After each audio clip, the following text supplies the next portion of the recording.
your seats, ladies and gentlemen. Thank you very much. Wise Mendoza, ndio kusaba sente soke Uganda. Abasibuli wanyabo kusanyusa nnyo okubalaba olunaku lwa leero. Kyakitiibwa nnyo nze nno neekanze nga muli bangi bwe muti. Kasubire ku mulundi guno bweyinda bweneetonnya. Tubadde tujjaawo ne mbuzaawo n'obusennyonyi nti owaayi.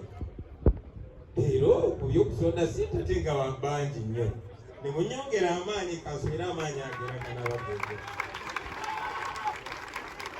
Bannange mwenna abali wano n'abatulaba mu Uganda n'okwetooloola ensi yonna mwezikirize mbeebaze. Mwebale nnyo, mwebalire ddala obuwagizi. Mwebale kutegeera mulamwa gwe tuliko. Mwebale kugwenyigiramu. Naye okusingira ddala njagala okwebaza mu ngeri ey'enjawulo mwenna abatuyambye nga mukontribute nga mukwata mu nsawo zammwe okutambuza bino byonna bye tutambuza. Mwebale nnyo mwebalire ddala. Nja kusooka okwebaza bakulembeze bannaffe ababaka ba palamenti, ba mayors, ba councillors n'abalala. Mwebale nnyo mwebalire ddala. Kwatamu ensawo yammwe oba kukkiriza nsawo yammwe neyeekwatamu. Lwaki njogera bwe ntyo? Kuba eyo yali nkola ya kibiina, naye mwebale kubeera consistent. Kubanga muli mu palamenti, kubanga muli mu offices zo, tusobodde okuŋŋaanya ssente, nga ssente ezo ze zimu kuzitusobozeseza n'okubeera wano nga maka gaffe tetupangisaawo. Mwebale nnyo mwebalire ddala. Mutusobozeseza okutuuka ku bingi nnyo baganda bange. Obadde busobozi bwammwe na membership yammwe na bukulembeze bwammwe. Njagala okwebaza ne bannaffe bonna abali mu diaspora. Mwenna oba osonda $1, oba osonda $5, oba osonda $1,000. Mwebale nnyo mwebalire ddala. Tulina abantu bangi abamu abatugana n'okwogera amannya gaabwe. Naye n'abalala kumwe mutambula n'oliita $1,000 mu bbaasa n'obuleeta $5,000. Waliwo n'abeetema ssente ze baleeta buli mwezi okulaba nga basobozesa emirimu gino okugenda mu maaso. Mwebale nnyo. Tufubye okumakinga sure nti ssente ezo zikola si byakakati byokka naye n'ebyolubeerera. Tufubye okulaba nga ssente ezo zikola ebinaabaweesa ekitiibwa. Nga bwe mbagambye zisobozeseza okubeera wano okukola developments seno yokka naye n'endala ze munaaba mulaba gye bugenda mu maaso. Mwebale nnyo mwebalire ddala. Mwe abali mu diaspora mbeebazaako ensusso. Kubanga osanga Kadaama ali awo afuna kasente ke katono naye ng'asindikako kyasobodde. Banaye mwebale nnyo. Si just lwa ssente zokka naye n'omwoyo gwe muzisindisa. Bannaffe abali mu business community, abasuubuzi n'abakola emirimu gyabwe, abaatugaana okwatuukiriza amannya gaabwe kubanga muyinza okufuna obuzibu olw'okuwagira enteekateeka eno. Mwebale nnyo mwebalire ddala. Abakulembeze bannaffe mutukoze bulungi nnyo. Ssente ezo nga bwe Secretary General waffe bannyonnyodde bwe tugamba kuba accountability ya ssente ezo tuyinza okumala essaawa nnyingi. Naye mumanye ssente ezo ze zijjanjaba abaana abafuna obuzibu. Ssente ezo ze zigula amafuta. Ssente ezo ze zitambuza bannaffe abakola emirimu. Ssente ezo ze zitubeezaawo nga National Unity Platform. Ze zitambuza bino ebitebe byaffe ne offices zaffe ezeetoolodde eggwanga lyonna. Ne ku mulundi guno ate tuzeetaaga ak'enjawulo tutya. Baganda bange mwenna, Secretary General nkoze bulungi omulimu gwange agugonzezaamu. Tumanyi tulina bannaffe timuyingira ba NUP mu restaurant nga mulina budgeti ey'okusasula emmere ne muba muli awo omuntu najja n'abakuba akaama. Olumu abeera nannyini wa kifo ekyo ekitundwamu emmere oba omuntu yenna n'abagamba biro mugireke waliwo omuntu agitusabire. Mwebale nnyo. Ekyo kye kimu ne tugenda ku masundiro g'amafuta oba ku bitundu byonna bye twetaaga okusipendinga ssente. Naye mwattu ne tuvaayo nga tetusipendinze olw'omukwano ogwo. Mwebale nnyo mwebalire ddala. Tubadde tutambula bulungi nnyo nga bwe babannyonnyodde kubanga tulina ababaka bangi mu palamenti. Therefore mu mateeka waliwo ssente ekibiina kye zifuna ezitambuza emirimu. Naye eyo ekola bwetyo bwe badde baganda bange nga tetunajja na byabufuzi kubanga lyetteeka ekibiina ekisinga ababaka bangi ekya opposition oba ekibiina kya opposition ekisinga kiba kirina okufuna omutemwa gwa ssente okutambuza emirimu gyakyo. Naye ffe bwe twajjanga tetuli balalamu, twali bamazima ne tugamba ffe buli kye tukola kyakujjako ani ye missoni yaffe, tewali kigendererwa kikulu kirala nnyo. Ebirala byonna bye twagala okukola nga National Unity Platform, amazima amatuufu tujja kubikola mu butuufu bwabyo nga tuggyeewo omuzizike oguli mu kkubo. So ekigendererwa kyaffe ekikulembera kuvuunika gavumenti ya Museveni na kusaawo gavumenti mpya ekulembera abantu era ekulemberwa abantu. Basooka kulowooza nti tuli mu byakusaaga, ne bwe bamanya nti tuli mu bya ddala baatandika okukola buli kimu ekitulemesa ne batuuka n'okubaga amateeka. Mujjukira bassebo ne bannyabo tibaabaga etteeka eppya erifuga ebibiina by'obufuzi ng'ekigendererwa target ya National Unity Platform, kubanga twagala okwogera ne Museveni ffe twagala byakumuggyako.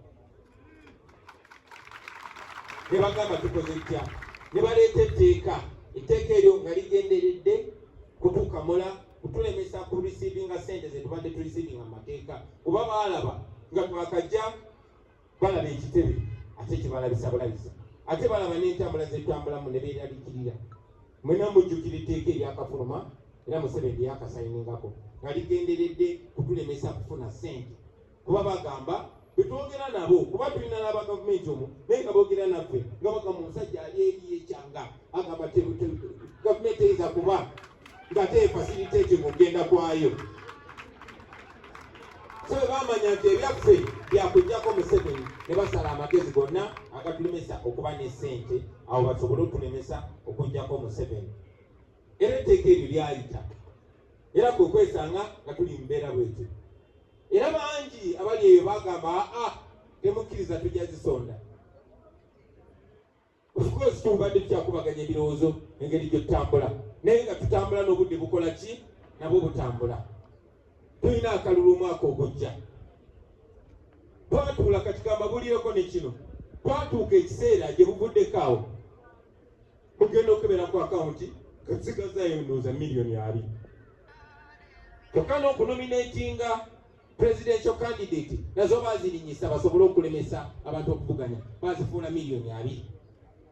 Tuli awo tulina $2,000,000, titulina pulani yakufuna ssente endala.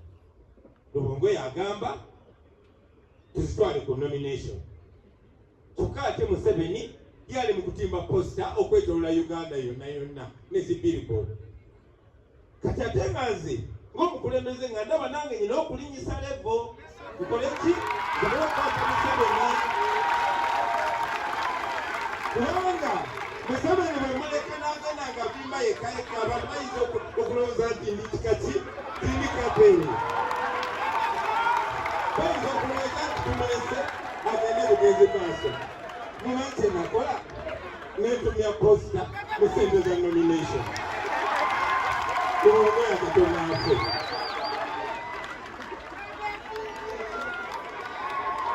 Era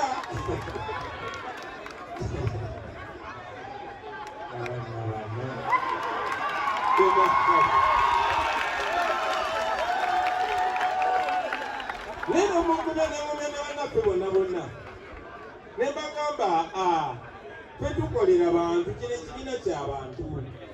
Balaba balaba ku social media bagamba namba ki gwe tuba tuteeka kwe kutuula wansi ne tugamba bannange wadde tutambula tuvimba wadde bye tukola byonna tubyetaaga ssente, naye kukana akasente ke tulina ekyamazima tukyetaagayo ku ssente. Era ne bakkiriziganya naffe tena ne tukkiriziganya tukola ki. Kati nno bakadde baffe baganda baffe bebigere bino byemulaba bituleese. Basaba sente musanyuka busanyusi, oba mwine ekibasanyusa ekirala kubasaba sente.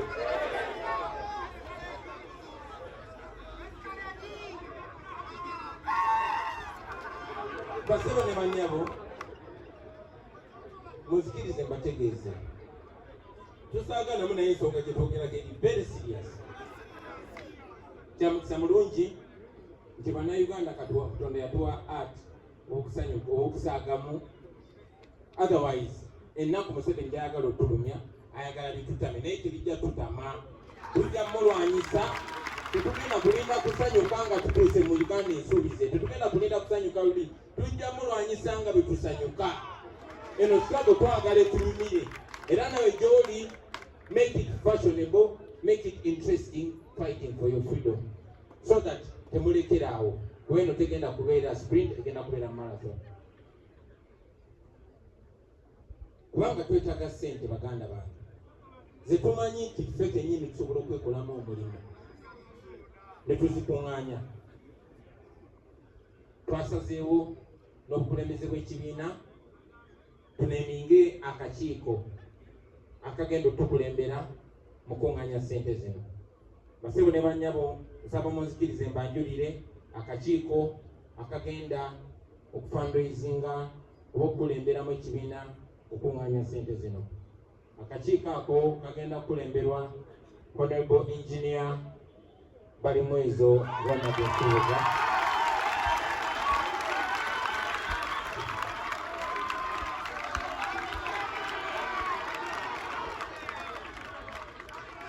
Agenda okumyuka chairperson w'akakiiko ako agenda kubeera omukyala gwe bayita Fatuma Kasim Hajat.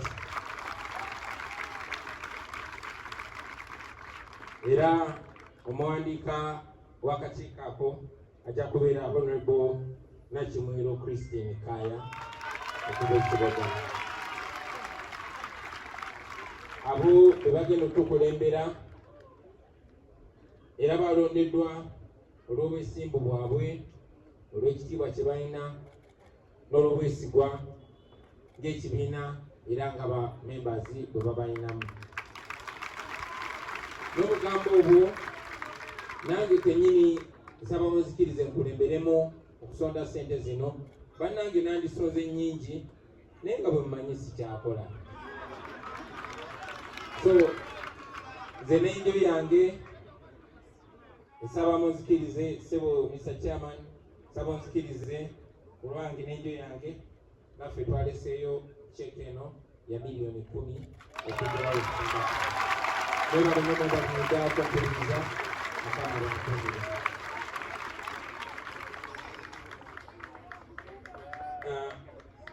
Allow me very briefly to translate what I just said in English.